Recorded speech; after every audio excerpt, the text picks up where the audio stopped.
paz do Senhor, amigos e irmãos. Hoje vamos falar sobre a ira. É permitido irar-se? Busquemos a resposta na palavra de Deus. Vamos ver no livro de Efésios, precisamente no capítulo 4, versículo 26, nós lemos o seguinte: Irai-vos e não pequeis, não se ponha o sol sobre a vossa ira. Por aqui nós entendemos que todos nós, seres humanos, iramos por alguma coisa que foge do nosso controle, por alguma ofensa, por alguma circunstância do dia a dia. Somos falhos, somos pecadores, embora nunca devamos conformar com a prática do pecado. Mas a ira pode acontecer num dado momento.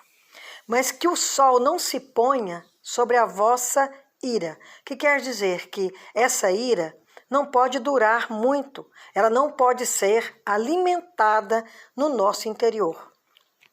As emoções fazem parte da natureza do ser humano. Tanto a alegria, como a tristeza, o rancor, a calma, a revolta, a culpa. Igualmente, experimentamos outros tipos de sentimentos, fazem parte do caráter, da personalidade humana, porque nós não somos teleguiados, nós não somos monitorados como robôs, temos os nossos próprios sentimentos, sentimos emoções, principalmente quando somos provocados. E as expressões humanas são necessárias à nossa vida. E há aquelas positivas, a maior delas é o sentimento do amor, a expressão maior. E também existem outros menos nobres, que são a ira e o ódio. Elas não são sinônimas. Irar-se não é pecado. Acontece, mas temos o dever de dominar pela razão. Como humanos, nós agimos algumas vezes na carne, mas esse sentimento, se ele é descontrolado e alimentado em nosso íntimo, ele vai despertar algo muito mais negativo, muito mais prejudicial, que é o ódio. Uma pessoa que odeia o semelhante, essa pessoa não traz em si as marcas de Jesus Cristo. Está afastada de sua graça, porque o ódio é a negação do amor.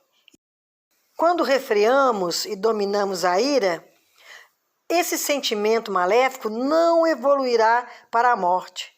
O ódio leva à morte, se dele não nos livrarmos. Muitas são as situações que podem desencadear a ira em nosso dia a dia. Só não podemos permitir que permaneça em nós, que faça morada no nosso coração.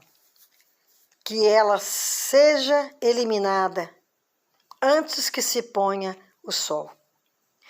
Mas também o pecado, ele não se resume apenas à ira, mas aos seus desdobramentos. Porque uma pessoa irada, fora de si, não se responsabiliza pelo que diz ou pelo que pode fazer. E em poucos segundos pode estragar toda uma vida ou a vida de outra pessoa. Se nós nos arrependemos e tem como voltar atrás, ainda bem. Mas tem consequências que nos comprometem e comprometem a vida de outros para sempre. A palavra diz sobre a ira e também a fúria. Evite a ira e rejeite a fúria. Não se irrite. Isso só leva ao mal.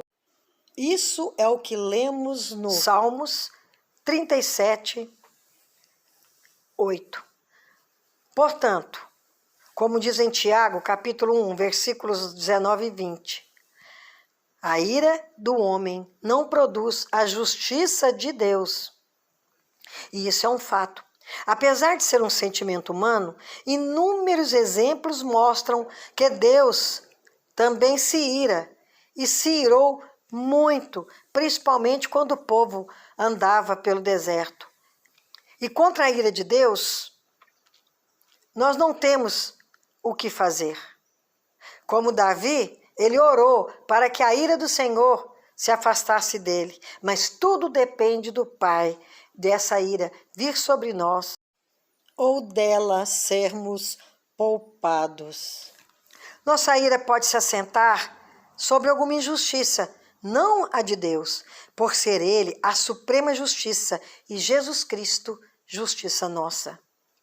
Durante a caminhada no deserto, por longos 40 anos, o povo hebreu experimentou a ira divina incontáveis vezes, porque sempre estavam transgredindo os mandamentos e desrespeitando e não seguindo as orientações do Senhor. Por isso, do povo que saiu do Egito rumo a Canaã, apenas Josué e Calebe alcançaram o propósito de chegar e apossar-se da terra prometida. O restante deles, daquela turma toda, milhares e milhares que saíram do Egito, tombaram no deserto pela ira de Deus, por sua infidelidade aos mandados de Deus. A ira dele, além de justa, é didática. Ela nos previne do mal e nos ensina o caminho do bem.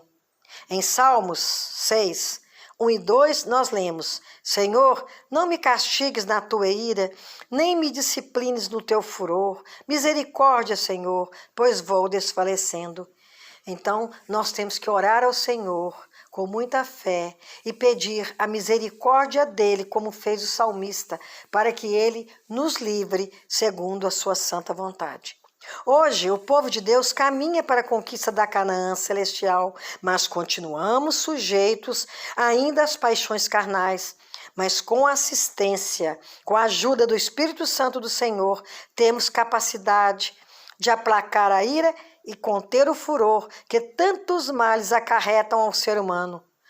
Lembrando, sozinhos nunca seremos capazes. Que como a grande massa dos que caminharam pelo deserto, que não sejamos derrotados no meio da caminhada, para que as promessas de Deus para o nosso futuro eterno se cumpram e que os maus sentimentos não sejam alimentados pela nossa insensatez humana. Lembrando que com Deus, com a ajuda de Deus, com a luz do Espírito Santo, tudo é possível àquele que crê. Amém. Glória a Deus. Se você gostou, curte, compartilha, inscreva-se no canal se você estiver no YouTube. Obrigada, Deus lhe pague.